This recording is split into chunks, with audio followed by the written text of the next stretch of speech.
Hello and welcome to the video series of VPN configuration on Checkpoint Firewall. In last two videos we have seen the basic configuration of VPN, and then we did introduce multiple subnets as part of encryption domain, and we were able to see increasing phase 2 essays. So we have discussed so many cases in our theory sessions, how we can reduce those number of essays.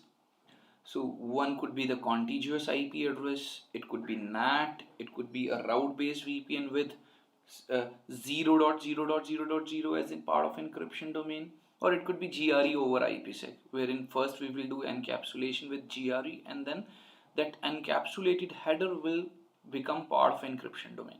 So in this video we will again reduce the number of essays, but this time we will do with the help of NAT. So task number 3 says, update Checkpoint Firewall configuration to introduce NAT so that all traffic from R1 to R2 loopback should be NATed with 1.1.1.1 and modify VPN configuration if required. And then for the verification, initiate traffic from both loopbacks and check-in logs. Also verify security association database. So in this, after this task, we should see just one pair of essay instead of multiple pairs. So let me go to my test machine again. Go to Checkpoint Firewall. So very first step I'll do is to introduce a NAT. So let me quickly create two NAT rules with source as 150.1.1.0 in first rule. You can create a group, and then group can have these two subnets. So source is 150 and 180. Destination will be 160.110. And drag this. Now the source has to be translated with a single IP address. That's why it's hide NAT. And the IP address is maybe 1.1.1.1. And it is there. So both the NAT rule says, when traffic from 150.110 and 180.110 will come for 160.1.1.0, it has to be NATed with 1.1.1.1 address. That's good. Now go to again the policy section. We have to update the encryption domain configuration now. So in case of, so if you see the packet flow in case of Checkpoint Firewall, packet flow says first NAT has to happen and then traffic will go over the VPN tunnel. So logically the encryption domain now should be 1.1.1 address, not the 150 and 180 ones. And this statement is true for all the vendors except Checkpoint Firewall. In case of Checkpoint Firewall, encryption domain should contain original IP address plus the netted IP address. Only then tunnel will trigger, otherwise tunnel will never trigger. But if you go to Cisco, if you go to Juniper, Palo Altos, FortiGate, you just need to specify the netted IP address. My VPN might have been disconnected, so let me see. Let me reconnect.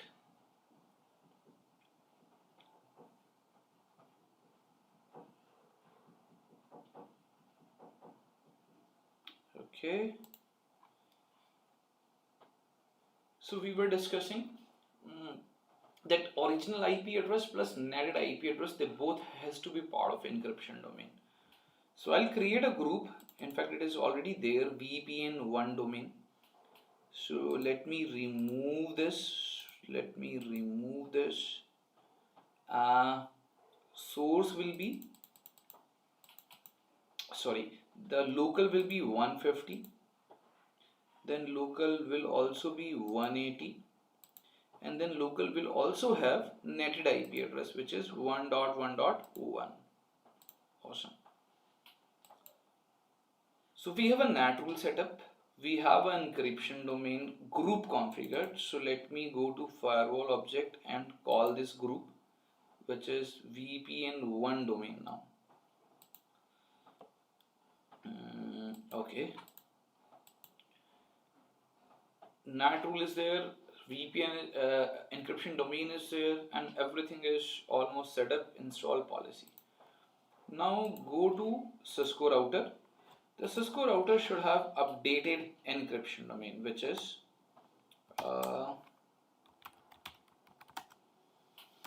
let me go to configuration mode, access list 101. Let me delete that. So access list 101 permit IP, local is still 160.1.1.0, and remote is now host, which is 1.1.1.1. Let me clear this VPN tunnel, clear crypto ISOcamp, clear crypto SA, and clear crypto session. Go to checkpoint firewall and also delete the VPN tunnel SAs.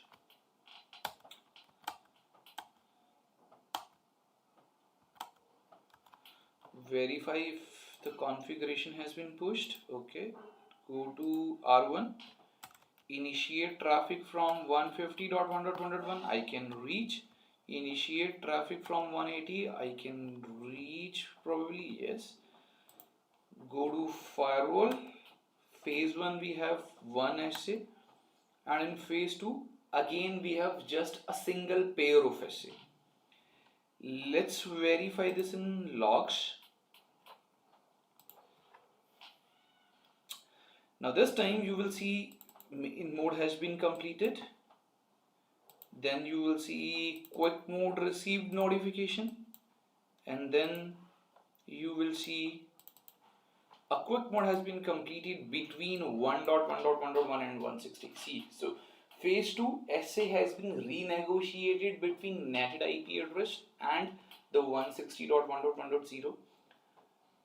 To just trigger the VPN tunnel, we need encryption domain as the original plus netted IP address. So that doesn't mean that will also be negotiated in VPN tunnel.